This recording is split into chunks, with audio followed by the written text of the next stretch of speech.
কিশোরগঞ্জের কুলিয়ারচর উপজেলার কামালপুর গ্রামে হজরত শাহ সুফি মাওলানা আব্দুল হক সাহেবের মাজার তথা ঠুলি মৌলভী মাজারে শুরু হয়েছে ৩ দিনব্যাপী ১৩৭তম ওরস মোবারক।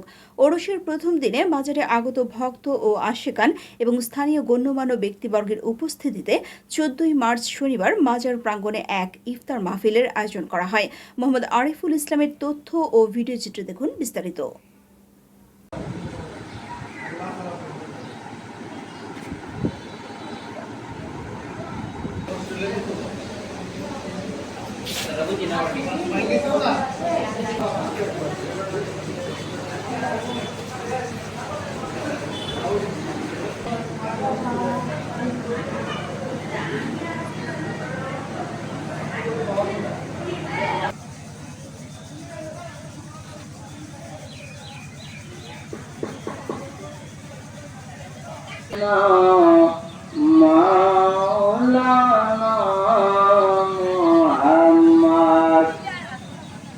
কাউকে কোন আলেমকে আমার জানাজাটা পড়াইবার জন্য তোমরা দিবা না।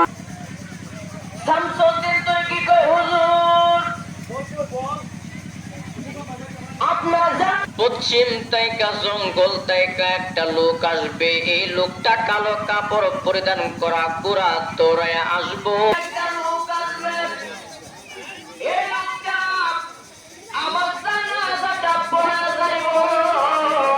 তোমার ওসিয়ত কইরা গেলাম, ওই লোকটারে তোমরা কোনো কিছু জিজ্ঞাসা করবা না।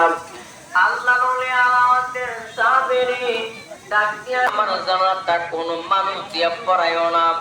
পশ্চিমে জঙ্গল থেকে একটা লোক আইব, গোরা দৌড়াইয়া আমার জানাজাটা তোমরা পড়াইবা।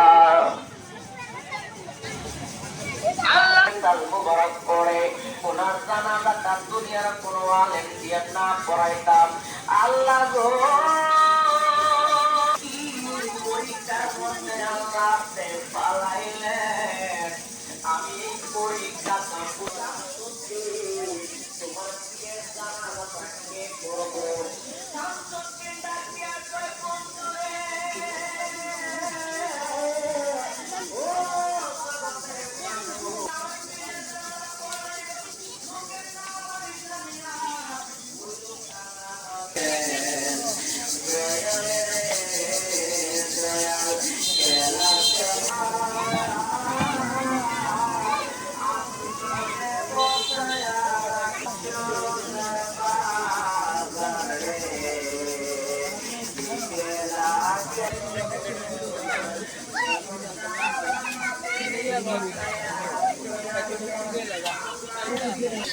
কি আপনারা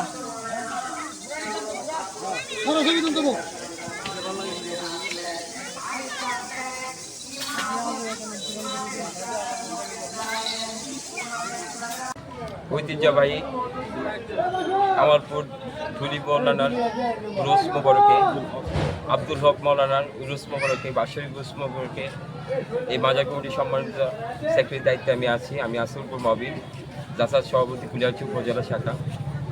এই মাজার এই সালোয়ার ইউনিয়ন না, গোটা কুলিয়ারচর একটা ঐতিহ্যবাহী প্রতিষ্ঠান। এখানে অনেক আশিকান থাকেন, যে কিশোরগঞ্জ জেলা থেকে নরসিংদী জেলা পর্যন্ত গোটা বাংলাদেশের এখানে আশিকান আছেন। বিসমিল্লাহির রহমানির রহিম। আমি মোহাম্মদ কাউসার ভূঁইয়া, আমার দাদা মাওলানা আব্দুল হক সাহেব দেওবন্দ মাদ্রাসার আলিগড় বিশ্ববিদ্যালয় থেকে স্বর্ণপদক পেয়ে উনি ওই বিশ্ববিদ্যালয়ের শিক্ষকতা করতেন। ওনার ১৩৭তম ধারাবাহিকভাবে যে অনুষ্ঠান উরস মোবারক, আজকে হলো প্রথম দিনে অনেক বক্তবৃন্দ নিয়ে আমরা ইনশাল্লাহ ইফতার করতে পেরেছি বলে আমি আল্লাহর কাছে শুকরিয়া আদায় করি। পবিত্র রমজানে পবিত্রতা রক্ষা করে আমরা যাতে সুন্দরভাবে অনুষ্ঠানটা সমাপ্ত করতে পারি, এই জন্য আমরা সকল এলাকাবাসী, স্থানীয় নেতৃবৃন্দ এবং জেলা নেতৃবৃন্দ থেকে নিয়ে সকল স্তরের মানুষে আমাদেরকে সহযোগিতা করে।